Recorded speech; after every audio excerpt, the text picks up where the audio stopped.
بسم اللہ الرحمن الرحیم۔ الحمد للہ رب العالمین، والصلاة والسلام علی سید المرسلین و خاتم النبیین، اما بعد۔ صحیح بخاری باب کتاب موقعات الصلاۃ،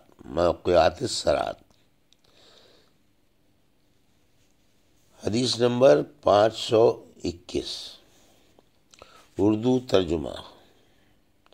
نماز کے اوقات اور ان کے فضائل۔ ان الصلاۃ کانت علی المؤمنین کتابا موقوتا۔ اللہ تعالیٰ کے اس فرمان کی وضاحت کی مسلمانوں پر نماز وقت مقررہ میں فرض ہے، یعنی اللہ نے ان کے لیے نمازوں کے اوقات مقرر کر دیے ہیں۔ ہم سے عبداللہ بن مسلمہ نے بیان کیا، انہوں نے کہا کہ میں نے امام مالک رحمۃ اللہ علیہ کو پڑھ کر سنایا، ابن شہاب کی روایت سے کہ حضرت عمر بن عبدالعزیز رحمۃ اللہ علیہ نے ایک دن عصر کی نماز میں دیر کی، پس عروہ بن زبیر رضی اللہ عنہ کے پاس تشریف لے گئے اور انہوں نے بتایا کہ اسی طرح مغیرہ بن شعبہ نے ایک دن عراق کے ملک میں نماز میں دیر کی تھی جب وہ عراق میں حاکم تھے۔ بس ابو مسعود انصاری عقبہ بن عمرو ان کی خدمت میں گئے اور فرمایا، مغیرہ، آخر یہ کیا بات ہے؟ کیا آپ کو معلوم نہیں کہ جب جبرائیل علیہ السلام تشریف لائے تو انہوں نے نماز پڑھی اور رسول کریم صلی اللہ علیہ وسلم نے بھی نماز پڑھی؟ پھر جبرائیل علیہ السلام نے کہا کہ میں اسی طرح حکم کیا گیا ہوں۔ اس پر حضرت عمر بن عبدالعزیز رحمۃ اللہ علیہ نے عروہ سے کہا، معلوم بھی ہے آپ کیا بیان کر رہے ہیں؟ کیا جبرائیل علیہ السلام نے نبی کریم صلی اللہ علیہ وسلم کو نماز کے اوقات عمل کر کے بتلائے تھے؟ عروہ نے کہا کہ ہاں، اسی طرح بشیر بن ابی مسعود رضی اللہ عنہ اپنے والد کے واسطے سے بیان کرتے تھے۔ حدیث نمبر 522، اردو ترجمہ۔ عروہ رحمۃ اللہ علیہ نے کہا کہ مجھ سے ام المومنین حضرت عائشہ صدیقہ رضی اللہ عنہا نے بیان کیا کہ رسول اللہ صلی اللہ علیہ وسلم عصر کی نماز اس وقت پڑھ لیتے تھے جب ابھی دھوپ ان کے حجرے میں موجود ہوتی تھی، اس سے بھی پہلے کہ وہ دھوپ دیوار پر چڑھے۔ حدیث نمبر 523، اللہ تعالیٰ کا ارشاد، منیبین الیہ واتقوا واقیموا الصلاۃ ولا تکونوا من المشرکین۔ اللہ پاک کی طرف رجوع کرنے والے ہو جاؤ اور اس سے ڈرو اور نماز قائم کرو اور مشرکین میں سے نہ ہو جاؤ۔ سورہ روم۔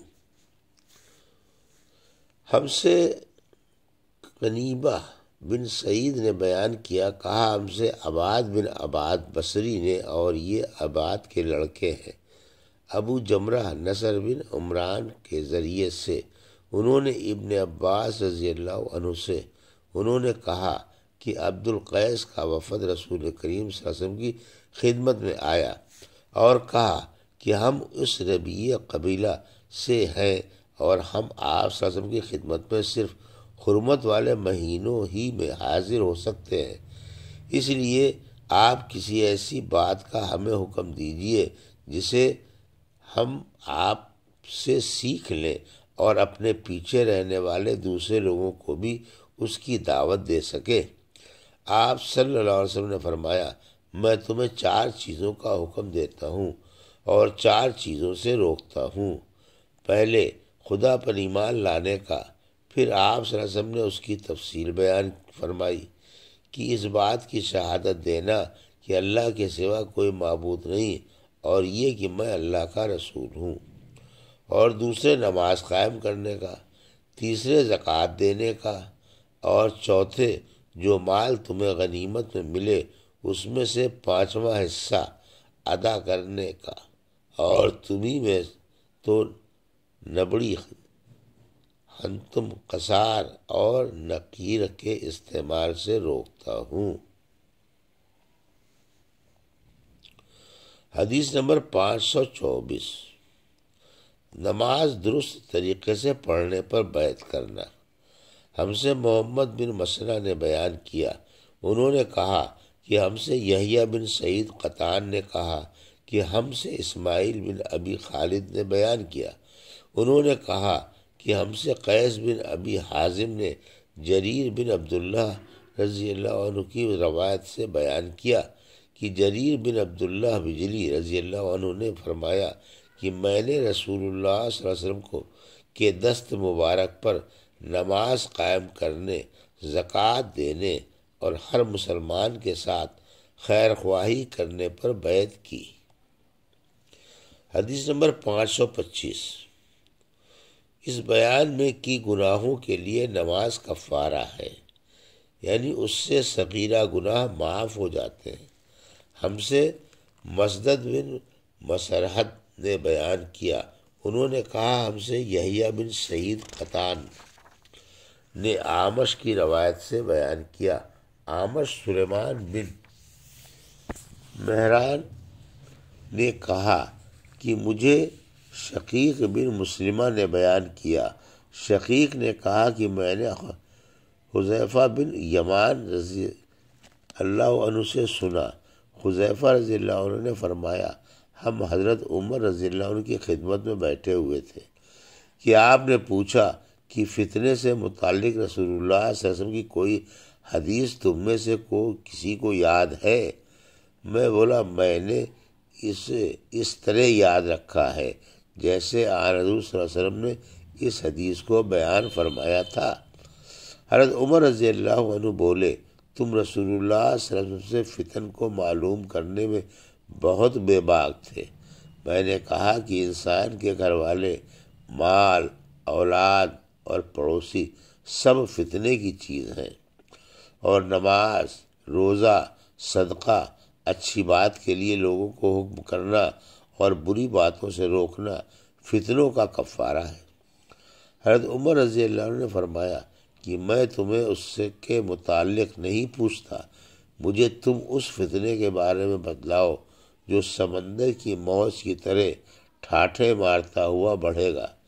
اس پر میں نے کہا کہ یا امیر المومنین، آپ اس سے خوف نہ کھائیے، آپ کے اور فتنے کے درمیان ایک بند دروازہ ہے۔ پوچھا کیا وہ دروازہ توڑ دیا جائے گا یا صرف کھولا جائے گا؟ میں نے کہا توڑ دیا جائے گا۔ حضرت عمر رضی اللہ عنہ بول اٹھے کہ پھر تو وہ کبھی بند نہیں ہو سکے گا۔ شقیق نے کہا کہ ہم نے حذیفہ سے پوچھا کیا حضرت عمر رضی اللہ عنہ اس دروازے کے متعلق کچھ علم رکھتے تھے؟ تو انہوں نے کہا ہاں، بالکل اسی طرح جیسے دن کے بعد رات کے آنے کا۔ میں نے تم سے ایک ایسی حدیث بیان کی ہے جو قطعاً غلط نہیں ہے، ہمیں اس کے متعلق حذیفہ رضی اللہ عنہ سے پوچھنے میں ڈر ہوتا تھا کہ دروازے سے کیا مراد ہے، اس لیے ہم نے مسروق سے کہا کہ وہ پوچھیں۔ انہوں نے دریافت کیا تو آپ نے بتایا وہ دروازہ خود حضرت عمر رضی اللہ عنہ ہی تھے۔ حدیث نمبر 526۔ ہم سے قنیبہ نے بیان کیا، کہا ہم سے یزید بن زریع نے بیان کیا سلیمان تیمی کے واسطے سے، انہوں نے ابو عثمان نہدی سے، انہوں نے ابن مسعود رضی اللہ عنہ سے کہ ایک شخص نے کسی غیر عورت کا بوسہ لے لیا اور پھر نبی کریم صلی اللہ علیہ وسلم کی خدمت میں آیا اور آپ کو اس حرکت کی خبر دے دی۔ اس پر اللہ تعالیٰ نے یہ آیت نازل فرمائی کہ نماز دن کے دونوں حصوں میں قائم کرو اور کچھ رات گئے بھی، اور بلا شبہ نیکیاں برائیوں کو مٹا دیتی ہیں۔ اس شخص نے کہا یا رسول اللہ، کیا یہ صرف میرے لیے ہے؟ تو آپ نے فرمایا کہ نہیں، بلکہ میری تمام امت کے لیے ہے۔ یہ تھی صحیح بخاری باب کتاب مواقیت الصلاۃ کی حدیث نمبر 525۔ 21 سے 526 کا اردو ترجمہ جو ابھی آپ نے سماعت فرمایا۔